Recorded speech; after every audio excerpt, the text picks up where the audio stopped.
রেলযাত্রায় চরম ভোগান্তিতে কুড়িগ্রামের মানুষ। কর্মসংস্থান, শিক্ষা, চিকিৎসা সহ নানা প্রয়োজনে এই অঞ্চলের মানুষ রাজধানী সহ দেশের বিভিন্ন জেলায় যাতায়াতে ট্রেনকেই পছন্দ করে। কিন্তু জেলায় রয়েছে একটি মাত্র লোকাল ট্রেন, যেটি চলে চিলমারির রমনা থেকে রংপুর পর্যন্ত। একটি আন্তনগর ট্রেন কুড়িগ্রাম এক্সপ্রেস চলে কুড়িগ্রাম স্টেশন থেকে ঢাকা পর্যন্ত। এরও শিডিউল বিপর্যয় আর চরম টিকিট সংকটে দিশেহারা সাধারণ মানুষ। আসন সংখ্যা খুব কম, যার কারণে মানুষ অনেক টাকা দিয়ে বাসে অনেক ভোগান্তি করে ঢাকা যায়।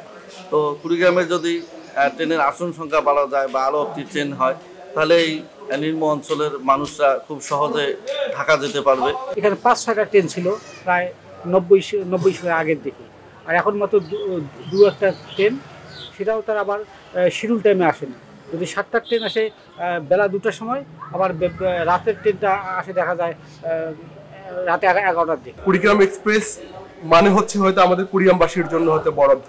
পরবর্তীতে দেখলাম আমাদের সিট অ্যালোকেশন হচ্ছে মাত্র হাতে গোনা কয়েকটি, এবং এই কয়েকটি সিট পাওয়ার জন্য, আসন পাওয়ার জন্য ঘন্টার পর ঘন্টা দাঁড়িয়ে থাকতে হয়, এবং সবসময় ট্রেনের এই টিকিটগুলো সাধারণত পাওয়া যায় না। এখানকার মানুষের রাজধানী সহ দেশের বিভিন্ন প্রান্তে যাতায়াতের মূল বাহন হচ্ছে সড়ক পথে বাস, কিন্তু সে জায়গাটায় ট্রেনে তারা অল্প ভাড়ায় যাতায়াত করতে পারতো, কিন্তু রেলওয়ে কর্তৃপক্ষ সেই দিকে দৃষ্টিপাত করেনি। 8টার ট্রেন এসে 12টার সময় মানুষ এখন আর ট্রেন চলে না, বেচা কিনে এখন নাই, খাজনাও দিয়ে পাই না। দোকানের অফিসারের গত কয় যে দোকান ভাঙি দেয়, খাজনা দাও, খাজনা দাও। এখন মুশকিলত পড়ে গেছি বর্তমানে স্টেশনের। আর আমরা কুড়িগ্রাম জেলার বাসিন্দা হয়েছি, এটা আমাদের বড় বিপদ। আমরা সরকারের কাছে দাবি করি কুড়িগ্রামবাসীকে উঠায় নিয়ে গিয়ে যমুনা সেতুর ওখানে সিরাজগঞ্জ ওই চাটমোহরে বাড়ি করি। নদী বন্দরকে কার্যকর করতে গেলে নৌবন্দর চিলমারি রেল লাগবে, সোনাহাট স্থল বন্দরকে করতে গেলে রেল লাগবে, আমাদের জয়মনিরহাট স্থল বন্দরকে কার্যকর করতে গেলে রেল লাগবে। তো স্বাভাবিকভাবেই রেলের নেটওয়ার্কটা কুড়িগ্রামে খুবই জরুরি। সেবার মান নিয়ে ক্যামেরার সামনে কথা বলতে নারাজ রেলের কর্মকর্তারা। ডিআরএম ঠিক আছে, ডিআরএম তো মুখপাত্র, এখন ডিএম এর কাছে গেলে উনি বলবে যে আপনারা চিফের সাথে কথা বলেন, সেটা আমার বিষয় না।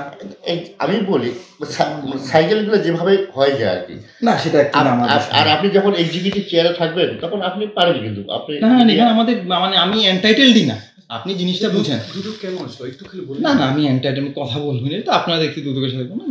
পাশের জেলা পঞ্চগড়ে আন্তনগর 5টি সহ মোট 6টি, লালমনিরহাটে 4টি আন্তনগর সহ ডেমু, লোকাল ও কমিউটার মিলে 8টি ট্রেন চলাচল করে। এছাড়া নীলফামারীতে 8টি, রংপুরে মোট 10টি ও দিনাজপুরে ওই একই সংখ্যক ট্রেন চলাচল করে। কিন্তু কুড়িগ্রামের চিত্র একেবারেই ভিন্ন।